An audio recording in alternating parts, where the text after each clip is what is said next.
wanted to talk today about conformity, and you might wonder how I came up with that.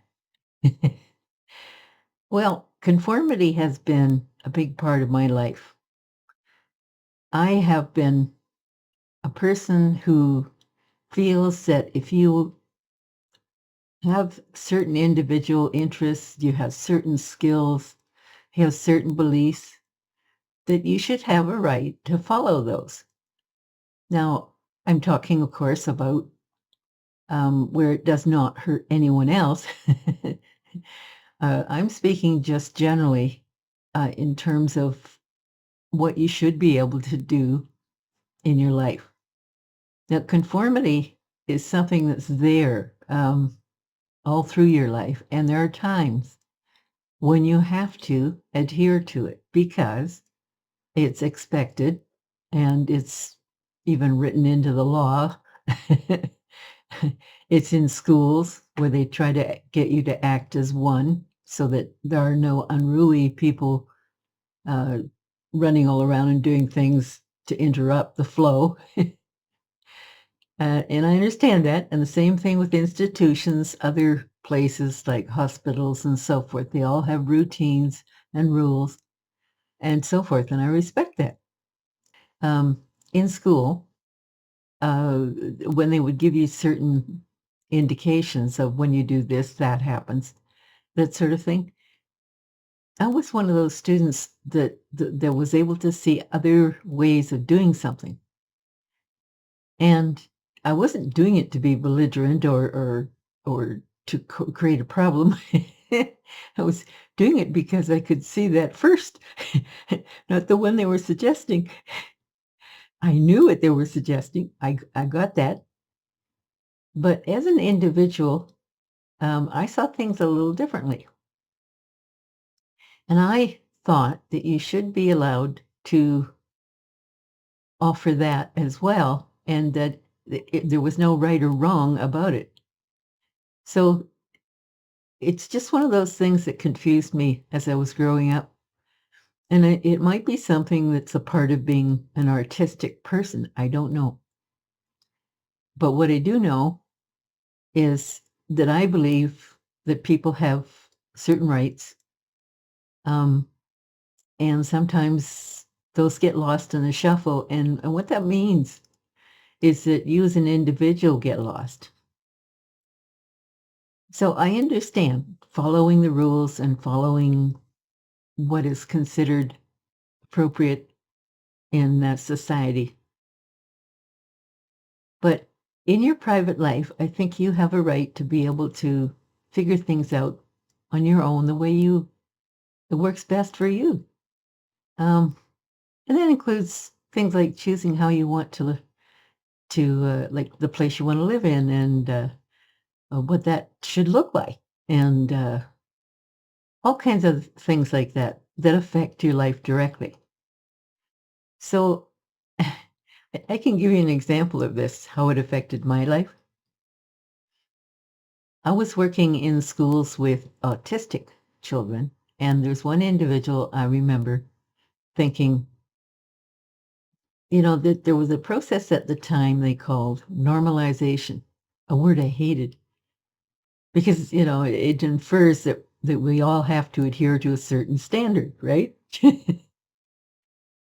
And here's this autistic boy who was full of energy and life and so forth, but he saw things differently. And every once in a while, he'd get overly excited, and of course, it would affect the class because they were trying to get him to spend as much time in class to learn as possible.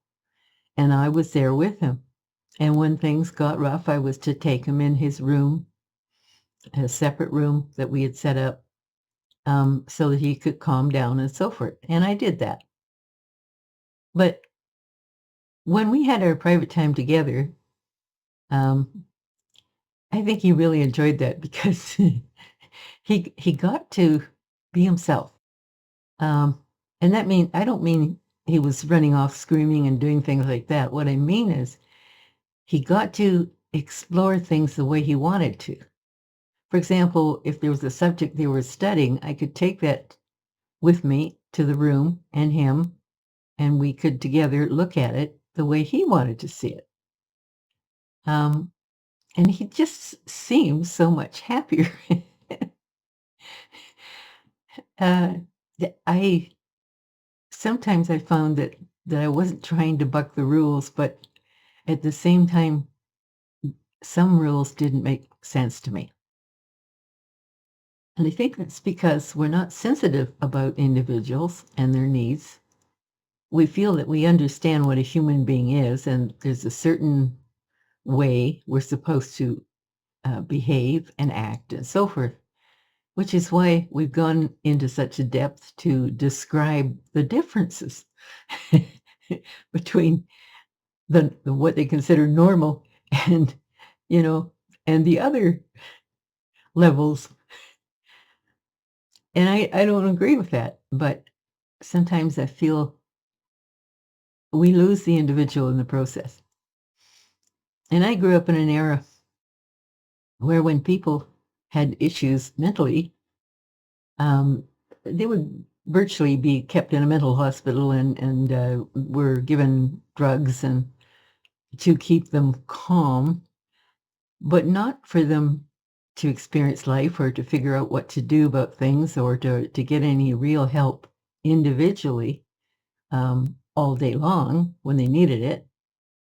I realized there wasn't the there wasn't the people to help him to do that. There was a lot of people put into one place, and that meant keeping people uh, almost like zombie-like in order to manage. And see, I don't believe in that. I don't think that's right. At the same time, I realize that we need to manage things and that has to be taken care of. But here's my point. I think that you shouldn't feel that you have to conform to what other people want or see or do just because they're doing it. And one of the things I noticed, well, for example, in high school, this happens well before high school, but let's take high school. You're trying to belong to groups because they're popular, because you want to be popular. But in the end, you don't really know what that means. All you know is that other people look at you and somehow admire you. But you don't really comprehend that they don't know you. They're just associating you with a group that seems to be cool. So it's not a real thing, and yet we all go through it, and we all want to conform to be in the popular group, right? That kind of conformity is not going to help you in the long run or even in the short run, because when the falling out happens, and it will, you'll hit hard because you haven't really looked at what you belong to. Be an individual. Don't be afraid to be who you are. And if there are all those people who have fallen into a different way of thinking and give you a rough time and so forth, remember that as you get older, all of this levels out because you find people who think the way you do, and you're genuinely much happier because you're with people that appreciate you. It seems obvious when you say it like that, but the thing that we're trying to attain when we're growing up, we can continue that same game if we don't get the message that it's okay to be the person we are. Because the famous people you hear about, those ones that made the big discoveries and that became well known, in our books and our education, those people went their own way. They didn't have necessarily a lot of friends. They weren't trying to get a lot of attention. They were just trying to survive. But the thing that gave them passion was what they did when they went home and studied whatever it was that they loved. So try to work it out so that you don't see a lot of people belonging to something as meaning that that's the way to go. It's not always the case. I mean, you can look at certain groups that have been misled, and just because there's numbers doesn't mean that they were ahead of the game or had something of an advantage that you don't have.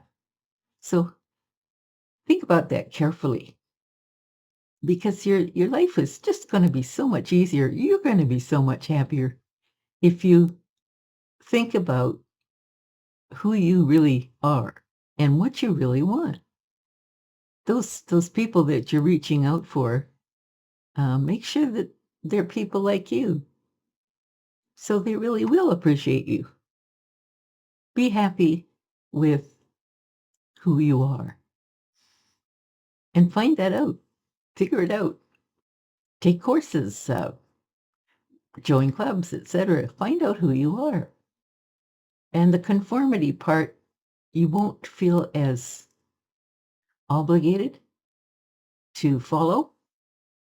And when you do conform, you'll do it because it's part of what's expected legally and things like that, like the usual things. So go your own way. Like, maybe you're going to be one of those great people who discovers things or does something wonderful for the planet, or, follow your heart. And on that note, I want to thank you for being here, and I wish you would subscribe to help me. So I'm going to love you and leave you. Thank you for coming. We'll see you. Bye-bye.